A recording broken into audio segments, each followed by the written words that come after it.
ಉಡುಪಿ ಜಿಲ್ಲೆ ಬೈಂದೂರು ತಾಲೂಕಿನ ಬಡಕೆರೆ ಸರ್ಕಾರಿ ಹಿರಿಯ ಪ್ರಾಥಮಿಕ ಶಾಲಾ ಆವರಣದ ಸುತ್ತ ಕಣ್ಣು ಹಾಯಿಸಿದ್ರೆ ಒಂದು ಕಡೆ ಫಲಭರಿತ ಮಾವಿನ ಮರ, ಪೇರಳೆ ಮರ, ಪಪ್ಪಾಯಿ ಮರಗಳು ಫಲ ತುಂಬಿ ನಳನಳಿಸುತ್ತಿವೆ.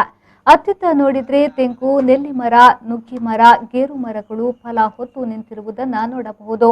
ಮತ್ತು ನೆರಳು ಕೊಡುವ ಕಾಡು, ಬಾದಾಮಿಯ ಮರ, ಹೊಂಗೆ ಮರ, ಜಾತ್ರೋಪ ಮರ ಅಲ್ಲದೆ ಸಾಗುವಾನಿ ಬುಗುರಿ, ಬನ್ನೇರಳು ಮುಂತಾದ ಮರಗಳು ಇಲ್ಲಿ ಹಚ್ಚ ಹಸುರಾಗಿ ಬೆಳೆದಿರುವುದನ್ನು ಕಾಣಬಹುದು.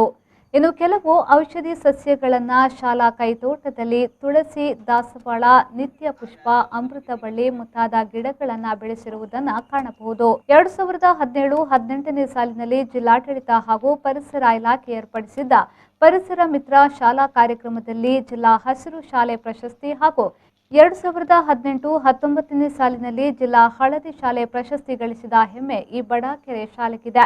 ಎಲ್ಲ ಸಾಧನೆಯ ಹಿಂದೆ ಇಂದಿನ ವಿದ್ಯಾರ್ಥಿಗಳು, ಶಿಕ್ಷಕ ವೃಂದ, ಹಳೆ ವಿದ್ಯಾರ್ಥಿಗಳ ಶ್ರಮವಿರುವುದು ಖಂಡಿತ ಮರೆಯಲಾಗದು. 2000 ನಮ್ಮ ಶಾಲೆಯಲ್ಲಿ ಬಹಳಷ್ಟು ಹಸಿರು ಗಿಡಗಳನ್ನು, ಹಸಿರು ಮರಗಳನ್ನು ರಕ್ಷಣೆ ಮಾಡೋದ್ರ ಮೂಲಕ ನಮ್ಮ ಒಂದು ಮಕ್ಕಳ ಪ್ರಯತ್ನ ಮತ್ತು ಅಧ್ಯಾಪಕರ ಒಂದು ಎಲ್ಲರ ಪ್ರಯತ್ನದಿಂದಾಗಿ ಒಂದು ಶಾಲೆಯ ಸುತ್ತಮುತ್ತ ಹಚ್ಚ ಹಸಿರಾಗಿದೆ.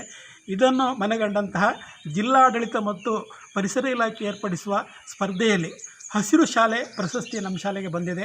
ಹಾಗೆ ಕಳೆದ 3 ವರ್ಷಗಳ ಹಿಂದೆ ಹಳದಿ ಶಾಲೆ ಪ್ರಶಸ್ತಿ ಬಂದಿದೆ.